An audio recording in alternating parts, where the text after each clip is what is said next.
So, hello guys, today we will talk about SAARC, an organization whose meeting has not been held since 2014. So, it's basically, we can say, an passive organization which is not working since a decade. So, we are talking about South Asian Association for Regional Cooperation. It was founded in 1985 and there are 8 member nations. It is headquartered in Kathmandu. Now we will understand what exactly it is.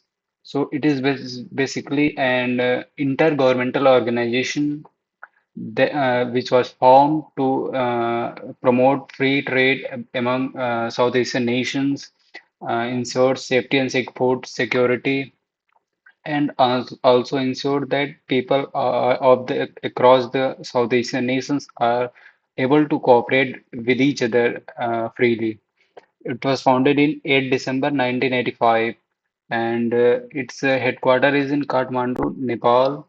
And there are 8 member nations and so basically it's an intergovernmental organization. There are 8 member nations.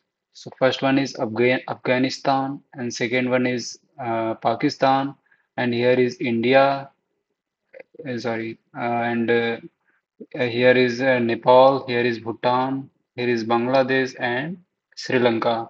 So basically, it is an organization formed by South Asian nations. So firstly, we will understand the basic history and the concept from where the SAARC came. So the concept of SAARC starts from 1940s, but it became very popular in 1970. The concept became very popular in 1970 because during 1970 the Bangladesh wanted to join the ASEAN, the Association of South Asian Nations. But since its distance from the South Asian nations was were very high and it was geographically located in South Asia, so how can it become the member of ASEAN? So Bangladesh President Ziaur Rahman focuses on making an organization within the South Asian nations that included of these countries. So he along with King Birendra of Nepal and Jayawardena of Sri Lanka formed a coalition and persuaded the neighboring region of South Asia to convince them to form an intergovernmental organization. Initially, India and Pakistan refused to join this organization because they were always in conflict with each other. For example, 1971 war and the war that happened just after the independence. So they were not very ready to join this organization. But after continuous persuasion from the Sri Lankan, Bangladeshis, and Nepal, India and Pakistan agreed to join the organization. And after the takeover by the civilian government and overthrow of Taliban government, Afghanistan also joined the organization in 2007. So now we will talk about objectives of SAARC. So first objective is welfare and quality of life.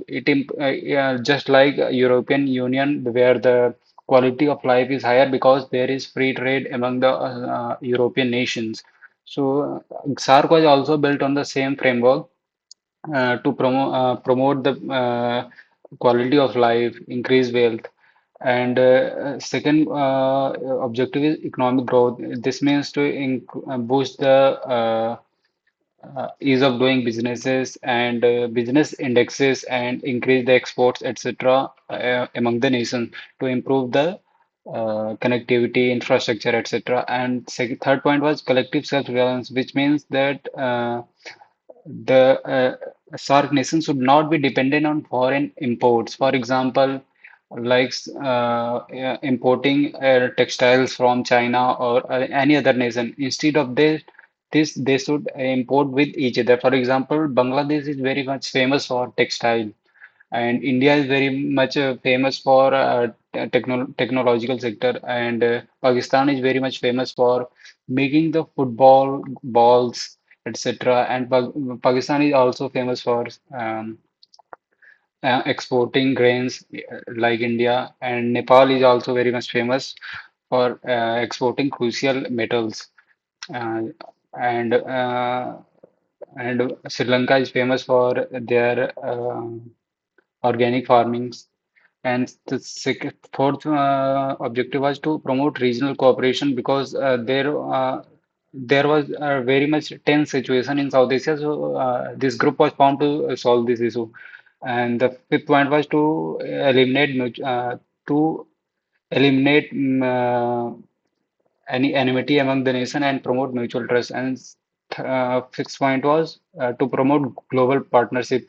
So the motive was to portray SAARC as a organization which will work as a collective. And now we will understand the organizational structure of SAARC. So basically, there are four levels of SAARC. First one is summit, which is the highest level of and the organization. Here, the head of state or government, for example, the Prime Minister of India, Prime Minister of Pakistan, Prime Minister of Bangladesh, President of Sri Lanka, and Prime Minister of Nepal, etc., joins this. So, and the second level is Council of Ministers, where foreign minister meets to formulate the policies. And the third point is standing committee. Here, foreign secretaries oversee programs. Foreign secretaries, this is we can say that the third most executive powerful body of the SAARC, and this is the official body where the office is of SAARC is situated, and they do day-to-day works. And now we will understand key achievements of SAARC. So first one is South Asian Free Trade Agreement. Even though it was established in 2006, the trade among the South Asian nation has not been significant till today because only 5% inter SAARC trade is there. If you compare to other organizations like ASEAN or European Union, it is very much less. For example, in ASEAN, there is 25% inter trade among ASEAN nations, but here only 5%. If you compare to Europe, there is over 60% trade among the European Union nation. So it is basically a flop. We cannot consider this as an successful achievement. And the second point is SAARC University established in Delhi to promote higher education across the region. It is, we can say that it is moderately successful, but it is not very much successful because during the situation of wars or some terrorist attacks, the visa issue restricts the student from moving to each other country.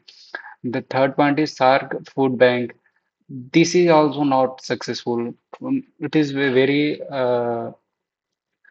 passive in very passive state. For example, it um, basically no countries relies on each other. Everyone work independently. Now we'll talk about disaster management center. Here it is also not so much successful. It is it only plays a role when the disaster is very large scale. But for day-to-day uh, disasters, it is not very workful. It worked very well during the Nepal earthquake in 2015, but apart from this, it has not worked very well. Now we will understand challenges facing SAARC. So the main catalyst behind this failure of SAARC is India-Pakistan tensions because bilateral disputes between countries stall region decision making. Because the main concept of SAARC is that every member nation must agree to a point. This means even if one single nation oppose the any policy, then it will be cancelled. So this since India and Pakistan are rivals, so it automatically stops any further progress. And second point is no summit suspended. As I talked earlier that since 2014, no summit has been held. This means it is in closed box from 2014. Low intra-regional trade, as we talked earlier, that only 5% trade is inter-regional trade there among the SAARC nations. Overlapping groupings. Rise of other groups like BIMSTEC has diluted the SAARC because some members have joined those and see them as very much productive than SAARC. Now we'll talk about what can be done to improve the SAARC, the current condition of SAARC. So I think since SAARC have very much higher population, that is 1.9 billion population. That means one third population of world lives here. So we cannot ignore this. There is huge opportunity of trade, connectivity, and people can connect with each other to improve and prosper. Thanks for watching.